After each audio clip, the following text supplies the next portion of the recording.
Olá a todos. A intenção desse trabalho é deixar claro e evidente aqui a separação entre direito processual e direito material, ou seja, identificar suas normas, as suas obrigações, a sua função dentro do detalhamento do que abrange relações jurídicas, conflitos sociais em geral. Antes de entender como o direito material se relaciona com o direito processual e como o direito material é o ponto de partida para o mesmo, é importante relembrar o conceito de ambos. Sendo assim, o conceito de direito material é definido como aquele que disciplinam as relações jurídicas referentes a bem de utilidade e da vida. E aí que entra o direito processual, porque ele vai ser o conjunto de normas que vai regulamentar a aplicação do direito material. No filme O Mercador de Veneza, é possível enxergar essa relação como, no caso, o personagem Shylock empresta dinheiro para Antônio. Neste caso, fica estipulado que Antônio deverá ter um prazo para pagar o mesmo. Caso não efetue o pagamento, Shylock terá o direito de arrancar uma libra de carne de seu corpo. Sendo assim, o que entende como direito material dentro dessa relação? O direito material é o direito de Shylock de receber aquilo que lhe é devido, ou seja, o dinheiro que foi emprestado. E o que vai ser a função do direito processual? O direito processual ele vai ter como função garantir que esse cumprimento seja efetuado, garantindo assim, tendo assim a finalidade de garantir o cumprimento dessa norma estabelecida dentro do direito material. Ao ter o direito material violado, Shylock tem o direito de receber. Bem, o direito de Shylock era de receber o que lhe é devido. Então, ao decorrer do filme, observa-se que Antônio não conseguiu pagar aquilo que era lhe devido. Sendo assim, Shylock recorre à autoridade jurídica da época, que seria o Doge, que representa o papel do juiz, buscando assim que aquilo que foi comprometido dentro do direito contratual. Nesse ponto de vista, a função jurídica do direito processual é ser um instrumento que fica ali a serviço do direito material. Bem, e segundo Giovanni Cardoso, o direito material ele vai funcionar como ponto de partida para o direito processual, não no sentido de pensar o processo em direção ao direito material, e sim o contrário, o direito material em direção ao processo. Essa ideia que o autor central traz no seu artigo é que Essa ideia que o autor central traz em seu artigo é uma ideia muito semelhante à teoria imanentista, ou seja, é a teoria que vai em contrapartida à autonomia do direito processual, afirmando então que não há direito de ação sem que haja o direito material. Sendo assim, para que haja o direito processual é preciso antes haver o direito. Pensando nas circunstâncias peculiares na qual o direito material e o direito processual se relacionam dentro do processo, você vai citar o princípio dispositivo e o princípio inquisitório dentro do direito processual civil. Sim, o direito material posto em juízo não permite ao seu titular a livre disposição. Aí, nesse caso, se aplica o princípio inquisitório, onde o juiz tem um protagonismo. Sendo assim, onde o direito material ele é posto em juízo disponível, ou seja, tem o poder do titular nele dispor de bem como lhe convém, aplica-se então o princípio dispositivo, sendo assim o juiz a impossibilidade de tomar a iniciativa dos atos processuais. Após metade do século XIX, é que começa a fazer sentido falar do direito material, porque anteriormente não havia distinção de direito material e direito processual, porque os juristas eles não haviam feito essa distinção. Então, com esse marco, é que o Estado começa a intervir nas relações econômicas e abandona, assim, a posição passiva que ele tinha anteriormente. Com o advento do Estado moderno, nós podemos destacar três elementos que são fundamentais e característicos deste modelo, que é a nação, que é o conjunto de indivíduos com a mesma identidade nacional. Nós temos o território, que é a fronteira que delimita o espaço em que este Estado governe e está. E nós temos o governo, que este é subdividido em três elementos, três aspectos, que é a hegemonia, que é a ordem política, A gente tem a burocracia, que ele é subdividido dos 3 poderes, executivo, legislativo e judiciário. E nós temos a coerção, que é o Estado poder usar a força para atender seus direitos.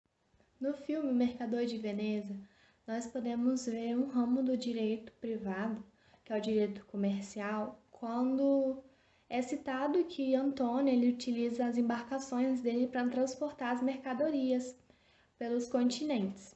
Inclusive, nós podemos também identificar outro ramo do direito privado, sendo o direito civil, quando Antônio e Shylock fazem um acordo, eles assinam um contrato de que se Antônio não pagasse na data exata a dívida, ele teria que pagar com uma libra exata da sua própria carne. Quando chega o dia do pagamento, em que Antônio é cobrado de Shylock o valor que assim foi combinado em contrato, Antônio diz que não tem um valor a ser pago para Shylock, então ele deve cumprir, assim como foi acordado, a cláusula específica, em que Antônio deverá pagar com uma libra exata da sua própria carne. Portanto, quando Shylock leva esse direito que ele tem, esse direito afirmado em contrato, de que até os juristas, até o Estado, ele está usando do seu direito material, que é exatamente que as normas estatais regulem a sua demanda, o seu pedido, assim como era afirmado nas leis de Veneza naquela época. Bom, após a análise do artigo desenvolvido por Giovanni Cardoso e Geovalques, que trata sobre as relações do direito material e do direito processual, e após a análise do filme O Mercador de Veneza, podemos chegar à conclusão de que ambos se complementam, pois ambos abordam o mesmo tema, que é o tema do direito material, e abordam o tema do direito processual e a teoria das obrigações. No artigo, o autor do artigo, Giovanni Geovalques, ele fala que é necessário distinguir o direito material do direito processual, pois para eles, os dois não são vistos mais juntos.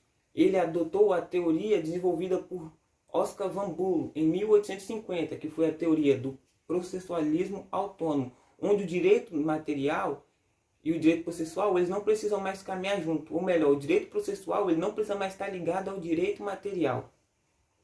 Tendo ciência disso, o autor do artigo ele vai falar sobre os direitos adquiridos processuais, ou seja, aqueles direitos que você adquire ao decorrer do processo. E ele também vai falar sobre os direitos materiais, que é aquele direito material previsto nas normas, nos ordenamentos jurídicos. Bom, no filme O Mercador de Veneza, logo no início temos ciência de que o povo judeu naquela época, naquele período, eles não tinham o direito material à vida. Logo, eles não podiam entrar com uma ação, assim pensando o direito processual separado do direito material, eles não podiam entrar com uma ação requerendo que fosse executado o seu direito à vida, pois eles não tinham direito à vida. Por outro lado,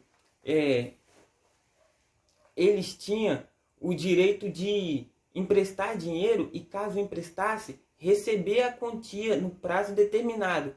Caso isso não ocorresse, eles podiam recorrer até os tribunais para que os tribunais fizessem que o devedor executasse o contrato firmado entre eles. E isso acontece no filme.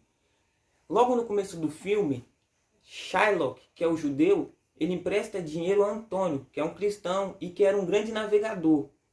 Porém, Antônio, no tempo fixado por Shylock para devolver o dinheiro, Antônio não consegue a quantia. E Shylock faz valer o seu dinheiro material de receber o dinheiro emprestado a Antônio. E nisto, Antônio, quando pegou o dinheiro emprestado, ele tinha pegado o dinheiro emprestado para emprestar para o seu outro amigo, Bassânio. Porém, ele estava fazendo fiança nas suas navegações.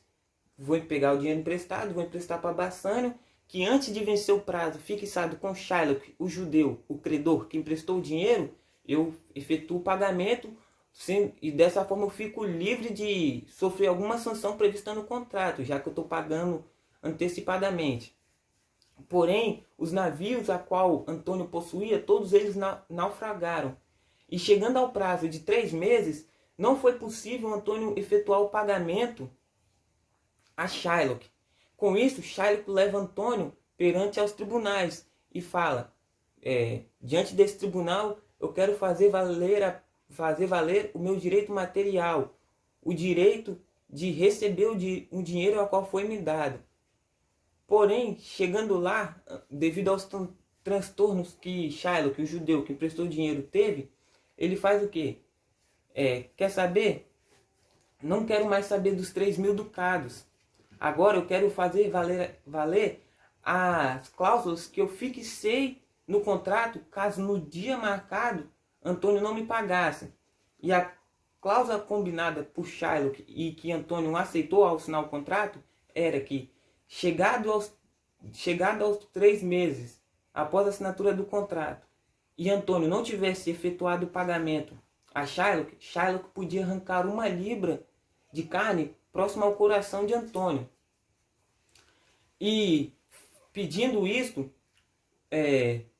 no momento que Shylock pede isto, conversa com o tribunal, Bassanio, o amigo ao qual Antônio tinha pegado dinheiro emprestado, ele chega com a quantia de 6.000 ducados e fala bem assim: senhor judeu, se você desistir deste processo, eu pago a quantia de 6.000 reais, ou seja, o dobro da quantia a qual Antônio tinha pegado emprestado para justamente emprestar para Bassanio. Porém, o judeu falou que não estou aqui mais só pela quantia. Este não é efetuação do pagamento de Antônio a ele no prazo determinado, não só gerou prejuízo financeiro, mas sim prejuízo à honra dele. Com isso, o juiz ele vai dando continuidade ao processo, até que em um determinado momento, Pórcia, que era a esposa de Bassanio,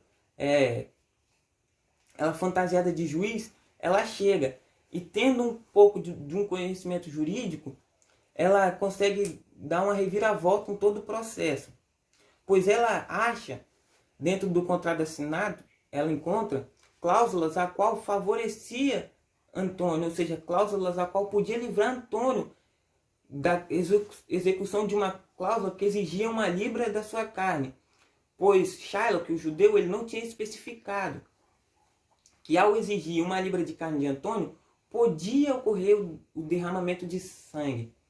Logo, Pórcia, ela percebe esta falha cometida por Shylock ao não especificar e faz com que ele desista do processo. E ao desistir do processo, e no decorrer do processo, antes de Shylock desistir, o juiz fala: você veio aqui, você pediu para que fosse executada a cláusula prevista no contrato, onde você podia tirar 1 libra de carne próximo ao coração de Antônio. Então, te dou esse direito. Você pediu o direito, você veio aqui com esse direito material, eu estou te dando esse direito. Porém, o judeu ele não seguiu com esse direito, pois após Pórcia especificar que ele não podia derramar 1 gota de sangue, ele dá um passo para trás. E ao fazer isso, ele faz com que o seu direito material ele venha entrar em decadência, pois ele era o titular do direito postentativo e ele não efetuou esse dinheiro no prazo determinado pelo juiz. E ao desistir do processo, podemos falar que Shylock ele fez com que o processo entrasse em preclusão temporal, pois no tempo previsto, fixado pelo juiz, ele não exerceu aquele direito. Aí, a preclusão é um exemplo bastante comum nos nossos dias, quando o juiz dá um prazo para uma das partes de um processo. Você tem 15 dias para me entregar tal prova. Esse é um exemplo de preclusão. E isso aconteceu no filme. Isso tudo que acontece no filme, o autor Giovanni Cardoso Giovalques, ele aborda no seu artigo. ele aborda a teoria das obrigações, ele aborda a decadência, ele aborda a preclusão e ele aborda a diferença, a distinção entre o direito material e o direito processual. Vários esclarecimentos surgiram durante a realização desse trabalho. Em destaque, foi possível notar que direito material e direito processual são dois conjuntos de normas com funções específicas, e que, mesmo que estejam ligados ao resguardo do bem jurídico, o funcionamento de cada conjunto trabalha de forma independente entre os dois tipos de direito. Dentro do material indicado para a realização do trabalho, tem em sua composição um exemplo da linha do tempo no surgimento da necessidade em se ter dois tipos de ciências para análise das demandas jurídicas, ou seja, a divisão dos direitos materiais e processuais. Percebe-se na história do direito que o que cria uma maior demanda de questões para a doutrina está em formatar as diferenças entre os direitos apurados nesse trabalho. E o que facilita nos esclarecimentos dessas questões está em se ter um conhecimento das normas presente no corpo de cada um dos direitos e seus momentos de ativação. Mais especificamente, ter esclarecido como funciona cada um desses direitos dentro da necessidade de uma sociedade. Nos tempos atuais, temos uma melhor visão do que abrange relações jurídicas dentro da sociedade. Isto graças à capacidade do direito em se moldar para melhor garantir o que é justo para com as obrigações de cada pessoa. Essa capacidade do direito em se moldar em melhorias não gera a separação das modalidades de direito. E com o auxílio da doutrina, como por exemplo esse trabalho didático, mostra que todos os ramos do direito trabalham como uma máquina complexa, mas que seja possível separar suas peças para uma melhor manutenção.